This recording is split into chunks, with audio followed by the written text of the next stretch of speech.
We just bought the wonkiest house. Here's my hole. About 15 sales that fell through. Most people tried to get a high street bank to lend on it, but they couldn't. And the reason we could... Were you scared when you took this on? I mean, that's what's going to add the value to this property. That's what's going to uplift that price. My name's Ed and we just bought this house, the wonkiest home, ridiculously undervalued, and we're refurbishing the entire thing. So from one side to the other, it's dropped by about 200 mil. So all of the floors, all of the walls, the roof, the whole back of the house needs to come out. Let me show you how we're going to fix this wonky home. So before we purchased this property, there was actually probably about 15 sales that fell through. The property was on for I think 550,000 originally, and it just kept going down and down and down on Rightmove because them sales kept falling through, and that's because of the historical movement. So most people tried to get a high street bank to lend on it, but they couldn't, and the reason we could is because we met a structural engineer at the house and she did a full structural report on it and established that it was historical movement, and that allowed our solicitor not to have to tell the lender, the high street lender, and that's how we got the money that we needed lent to us to purchase the property. So that's the biggest risk out of the way, and now all we need to do is make sure that we straighten the place out and we know it isn't going to move in the future again. I will disclose the amount that we got it for in a later video once we've got to the end of the refurbishment and have all of the numbers to share with you guys then. So I think you can probably see why I call it the wonky house on the drone footage now, because from one side to the other, like I said before, it's about 200 mil difference. So what we're doing is pretty much rebuilding the whole front of the house. But like any project, the first thing that we wanted to get sorted was the roof. So what we've done is replace the entire existing roof and some of the trusses with brand new slates and repointed. We repointed the whole chimney, and we've actually brought up the roof very slightly on this side, and there's now a lip there. So that's helping to essentially straighten it out from one side to the other. So now we've got a nice flat, straight roof and a nice hat to the property. I just want to advise, I wouldn't take on a project like this unless you had the breathing room or the expertise to be able to do it. So thankfully, we had both of those. The property was very undervalued, like I said, so there was so much room between what it could be worth and what it's worth now to pretty much rebuild the entire thing and still be left with profit at the end of it. The other factor is I have an architectural practice, so I was able to do all of the planning applications, the building regulation drawings, manage the site and understand all of the nitty-gritty detail about it. So all I would say is just make sure that you've done your research, you understand what you're getting yourself into, and then you should be all good.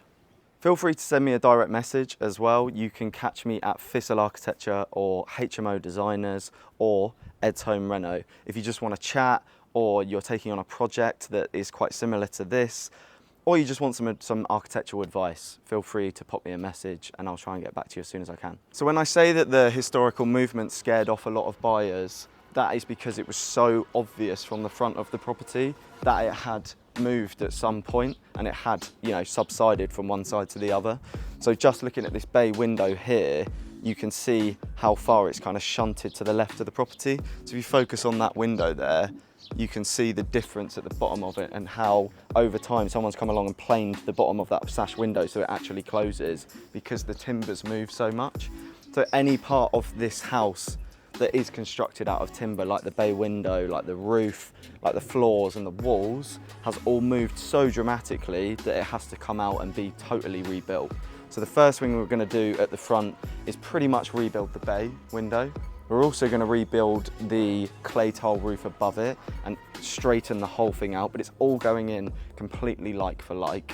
And that's because the property is within a conservation area. So we would have loved to have kept all of the period features that were in this house, but unfortunately, like I said, because it's moved so much, all of the original floors had to come out and we've now got those rebuilt. So we've got a nice new level ground floor, we've got a nice new level first floor and the second floor ceiling as well. And we might be able to get into the loft but we're just going to see whether those head heights work once we've got all of the insulation and plaster work and stuff like that in. But the things that we are able to keep are like these, the original doors. Even these have suffered from the subsidence, so parts of them have been planed where the old lady that used to live here complained that she couldn't open the doors anymore at some point because it had moved, so they had to plane the doors. So we're going to get them straightened out, we're going to get them dipped and stripped, and then we'll reintroduce those. So let me take you through to what was the dining room. You can see here we've taken out this whole chimney, and that's just so that we can gain a bit of extra space within this room. All of this back part is coming out. The only wall we're keeping is this one. This is the only wall in the house that didn't suffer from the movement, so that wall we're able to keep. All of this is becoming an open plan dining, living, kitchen area with an extension at the back. You can see here that we've got the steels as well, ready to go in to catch these walls and to create that big open plan living space. So here I'm stood in the kitchen. This chimney breast is coming out as well up to the first floor level. All of this, like I said before, is becoming a big open plan living area. We're extending out into the rear return of the original terrace house, and we're coming out a further 1.5 meters at the rear of the property as well, and that's going to create a nice big open plan living area in here for us. So the back of the house actually hasn't suffered too bad at all in terms of that historical movement. It's all at the front. So it's nice and straight at the back here, but pretty much all we're doing here is coming out 1.5 meters off the back with an extension, and we're extending into that rear return.